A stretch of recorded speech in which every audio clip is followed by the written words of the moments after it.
काल भैरव अष्टमी एक ऐसा भगवान के अवतरण का दिवस जिसके बारे में हम बहुत सारे लोग शायद जानते ही नहीं हैं।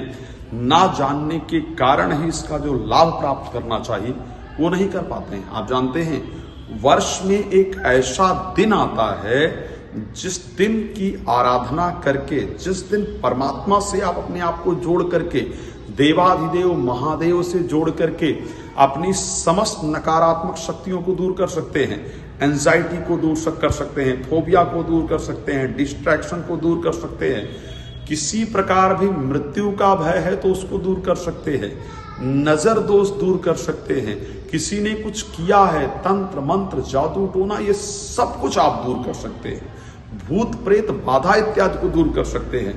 और ये सब दूर करने के लिए सबसे बेहतरीन दिन अगर कोई वर्ष के अंतर्गत होता है तो होता है काल भैरव अष्टमी। काल भैरव अष्टमी भगवान शिव का वो अवतरण जब उन्होंने रुद्र स्वरूप में अपना अवतरण प्राप्त किया और काल भैरव के स्वरूप में अपने आप को परिवर्तित किया। आप जानते हैं काशी के कोतवाल कहे जाते हैं काल भैरव जी, उनके बिना दर्शन के काशी यात्रा पूरी नहीं मानी जाती है और उनके दर्शन से समस्त नकारात्मकता दूर होती है।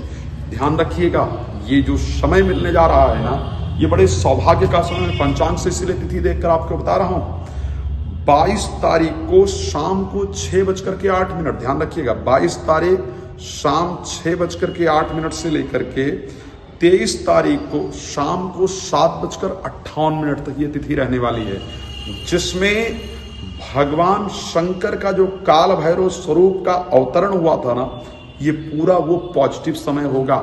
इस समय पर आपको एक चीज ध्यान रखना है, चाहते हैं अपनी प्रत्येक नकारात्मकता को दूर करना, यदि आप चाहते हैं अपने जितने भी तंत्र मंत्र जादू टोना विघ्न बाधा इत्यादि को अपने आप से दूर करना, तो इस समय पर किसी प्रकार के मांसाहार इत्यादि का सेवन नहीं कीजिएगा, नशीली पदार्थों का सेवन नहीं कीजिएगा, सात्विक अपने आप को रखिएगा। संभव हो तो प्लीज व्रत जरूर कीजिएगा। इस समय पर ना व्रत कर पाए तो कोई भी ऐसा फूड नहीं खाइएगा जो नकारात्मकता पैदा करे। पॉसिबल हो तो लहसुन प्याज मत खाइए।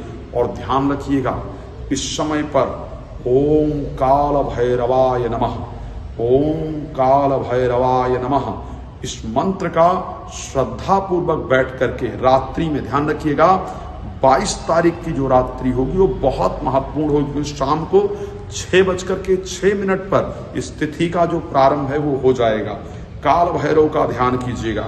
आसपास कोई काल भैरव की मूर्ति हो या मंदिर हो तो ऐसी परिस्थिति में क्या करना है, वहां पर जाकर के एक सरसों के तेल का चौमुखा दिया आपको जरूर प्रज्वलित करना है।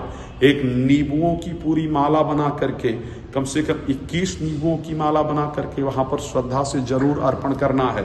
और ध्यान रखिए यदि किसी प्रकार की भी कोई नकारात्मक ऊर्जा है जिससे आपको लगता है कि आप परेशान हैं, अजीब से स्वप्न आते हैं, डरावने स्वप्न आते हैं, नकारात्मक चीजें होती हैं, तो व्रत रखिएगा।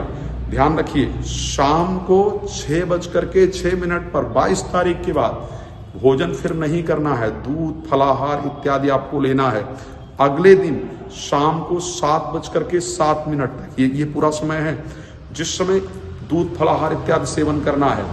तिल डाल करके पानी में स्नान करना है, काले वस्त्रों को धारण करना है, भगवान शिव की विभूति का जो तिलक है वो माथे पर लगाना है और भगवान की आराधना श्रद्धा से करते रहना है। फिर सायंकाल में 6 बजे के बाद 23 तारीख को सरसों लेकर के अपने सर से 7 बार उल्टा घुमा करके फिर जलती हुई अग्नि के अंदर डाल देना। ये व्रत रहते हुए करना, मैं गारंटी दे रहा हूं। आप किसी भी नकारात्मक शक्ति से पीड़ित होंगे ना तो वो बिल्कुल दूर हो जाएगी। सिर्फ काल भैरव की आराधना इस समय पर कीजिएगा। प्रसन्न रही, शुभकामना। जय श्री राम।